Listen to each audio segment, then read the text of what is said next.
সেই সময় ছাত্রদল এবং বিএনপির লোক যারা ছিল তারা প্রমাণ করেছিল বেগম জিয়াই পারবেন, বেগম জিয়াই পারেন স্বৈরাচারকে কবল দিতে, শেষে প্রমাণ করেছিল। মুক্তি দাবি সে করবো না।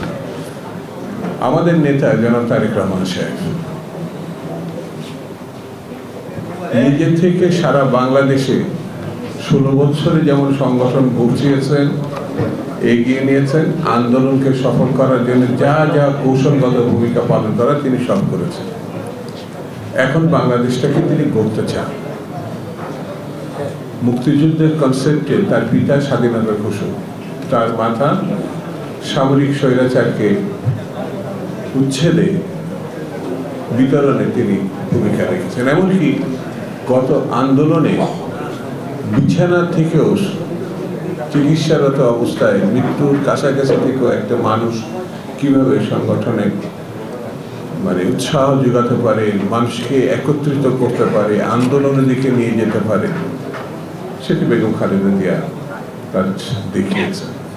আর তারেক রহমান এটি অনন্য একটি, আমার কাছে মনে হয়েছে একটি অনন্য প্রতিভা। আমার নেতা বলে নাও, আপনি যে কোনো দিক থেকে দেখবেন যে মিডিয়া, সরকার, মহল বিশেষ, একটা বিশেষ দেশ, তার বিরুদ্ধে যে একেবারে 16 বছরের বিরামহীন অপপ্রচার, যার সঙ্গে কোনো ঘটনাই ছিল না, যেসব ঘটনায় তার মামলা হয়েছে, সাজা হয়েছে, তার বিরুদ্ধে তাকে সাজা দেওয়া হয়েছে, তিনি মাথায় এগুলো মাখেননি। তিনি শুধু নিজের কাজটা কিভাবে করা যায় এটি তিনি করেছেন। এখন কিন্তু সবাই তার প্রশংসা করছে। সকল বিবৃতি এবং ক্ষমতার পরিবর্তনের পরে তার ভূমিকাকে শুধু দেশে প্রশংসিত হচ্ছে বলা ঠিক হবে না, সারা বিশ্বে প্রশংসিত হচ্ছে। তিনি এই সাংগঠনিক কাজে হাত দিয়েছেন। এক পক্ষের বক্তব্য আমি এখানেই দেখলাম যে 3 বছরের মেয়াদ উত্তীর্ণ কমিটি, আবার এত দ্রুত কেন সম্মেলন করা যাবে? দুটো তো পরস্পর ঠিক হলো না। আমি মেয়াদ উত্তীর্ণ দাবি করলে তো কালকেই সম্মেলন করা উচিত, তাহলে আবার এটা কেন আমি এত দেরি করব? আমার মনে হয় সবাই যদি আমরা জোটবদ্ধভাবে সংগঠনকে গুছাতে পারি, সবাই যদি পরস্পরের বন্ধু ভাবি, আমিত্ব বাদ দিয়ে আমরা গ্রহণ করি, তাহলে রংপুরই হবে আগামী দিনে বাংলাদেশের আদর্শের প্রতীক। এটা একটা সম্ভাবনা দেখা দিয়েছে। আর আমি ছাত্র সংগঠন করেছি, আমার বামও ছাত্র সংগঠন করা মানুষ, ডানও ছাত্র সংগঠন করা মানুষ। এমনি এমনি তো বিএনপি তৈরি হয়নি। মৃত্যু, রক্ত, ঘাম, নির্যাতন। বিএনপির এক একটা কর্মী তো এক একটা আদর্শবান মানুষ, সে যেখানেই থাক, যে অবস্থায় থাক, কৃষক, শ্রমিক, ছাত্র, জনতা, সবাই। সেজন্য আমরা পারবো, এটা আমার কাছে মনে হয়। তারেক রহমান যে দায়িত্ব এই টিমকে দিয়েছে, আমরা আসুন না সবাই মিলে একসঙ্গে চেষ্টা করে আগামী দিনে যে নির্বাচন হবে দেখিয়ে দেব কোন বিভাগ কি পাইছে। এটা বড় কথা না, রংপুর বিভাগ অনন্য দৃষ্টান্ত স্থাপন করবে আগামী। বন্ধুরা, এখন জিনিসগুলো বুঝে নেওয়ার সময়। অর্থাৎ এতদিন আমরা ত্যাগ করেছি, বুঝে নেবো কেমন? আগামী নির্বাচনে আমাদের বুঝে নিতে হবে। আমাদের প্রিয় মানুষটাকে আমরা দাঁড় করাবো, আমরা আমাদের সংগঠনকে ঊর্ধ্বে তুলে ধরবো। বিষয়টা এমন না, এই সময় যেমন দেখবেন আমাদের তারেক রহমান সাহেব সদস্য পদ নবায়নের কথা বলেছে, যেটি তার পদ বা অন্যান্য মহাসচিব বা সেদিন আমরা যারা ছিলাম গুলশান অফিসে, খেয়াল করেছেন নবায়নের কথা বলেছে। নতুন সদস্য সংগ্রহের জন্য এখন নির্দেশ দেয়নি, কিন্তু এর আগে ছিল। অর্থাৎ 5 আগস্টের পরে নতুন করে সদস্য সংগ্রহ।